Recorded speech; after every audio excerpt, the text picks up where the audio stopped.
Now, when we talk about dietary habits and violent tendencies, this is one of the topics which has been researched by the medical scientists over a period of years. People are generally saying that Muslims are violent, Muslims are aggressive because they are non-vegetarians. Now, man's, woman's violent tendencies are not because of food. They are because of their social upbringing. They are because of the situations in which they grow. It is violent. Being violent is a psychological phenomenon. And let's see that today in whole world, over 80% of the population is non-vegetarian. So how can we say that all the 80% population in the world is aggressive or violent? This is totally wrong. It is in India that certain religious streams guided by a particular politics are trying to promote a aggressive type of vegetarianism. When I say aggressive vegetarianism, they are very strict and strong about being vegetarian, but they don't bother whether human beings are being killed or human beings are not being killed. Because our tendencies, how do we understand this? There are multiple factors.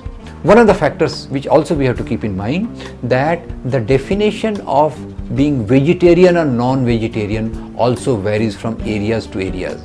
The biggest example is that of seafood, fishes, prawns and other things. Some of the people regard that eating them is a part of vegetarianism. Others will regard that even eating an egg is being a non-vegetarian. So these understandings are again very different in the whole part of the world. As we were talking about the ghettoization, I told that the population of places like Mumra went up infinitely. The population of places like ghettos, borders, Gaza strips, which have come up in Gujarat, there the number of people has suddenly gone up. And I also pointed out that the civic amenities have not kept pace with the increasing population. I want to ask you a question. Now, if the number of people goes up, civic amenities remain the same, water supply remains the same, and the hygienic conditions are not improved, what will be the type of life in which these people will be forced to live?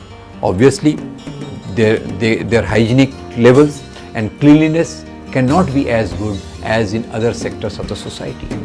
So this fact is true, but it is again related to another painful fact about which we have been talking so far.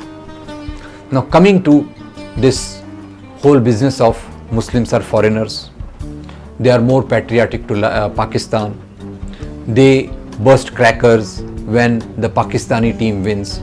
All this again needs to be understood in a proper historical perspective.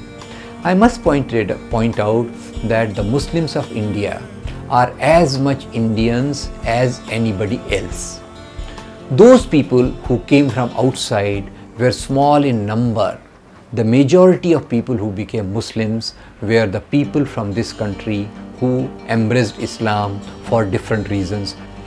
Coming to cricket, it is true that some Muslims, they feel happy, they show their joy when Pakistani team wins. But it is also sure that majority of the Muslims do not do so.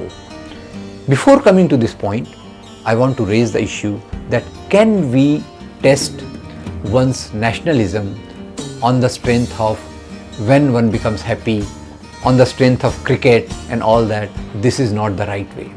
One's nationalism should be judged by one's faith in the Indian Constitution and the values which are achieved out of the freedom struggle movement. All those people who were in India on 15th August 1947 are Indians. They are the legal Indians because that is our birthday as Indians, 15th August 1947. Then why some small section of Muslim feels disgruntled and shows its joy when Pakistan wins? Please note that in Indian cricket team also there are many players, there have been consistently many Muslim players who contributed immensely to the victory of Indian team. Now But there are some Muslims who are very dissatisfied because of the social situation, because of the economic situation. You all must be knowing that recently Sachar Commission report came, and Sachar Commission report points out that in India all the communities have made some or the other progress during last 60 years, barring only one community. And what is that community? That is Muslims, whose condition has either remained same or has slightly deteriorated over the period of years. Now, I want to ask you, if a section of them feels dissatisfied, disgruntled and economically marginalized, will they not feel one with some of our neighbor, to which people always taunt them, oh, you are a Pakistani, you are somebody like that. This is where the real crux lies. We don't see that people really know what is happening in Pakistan. I must tell you, at the time of partition, some affluent Muslims did go to Pakistan. All the Muslims did not go to Pakistan because they had a choice, but they made the choice to live in India. The average Muslim lived in India. But over a period of 60 years, as their economic condition is worsening, as their physical security is worsening, some of them may be getting a feeling, oh, had our grandfathers, grandparents went to Pakistan, probably we might have been much better off. Now, this is like distant drums sounding very good, but there is no truth in that also. But there is a truth in their frustration, and this frustration is exhibited at that particular time.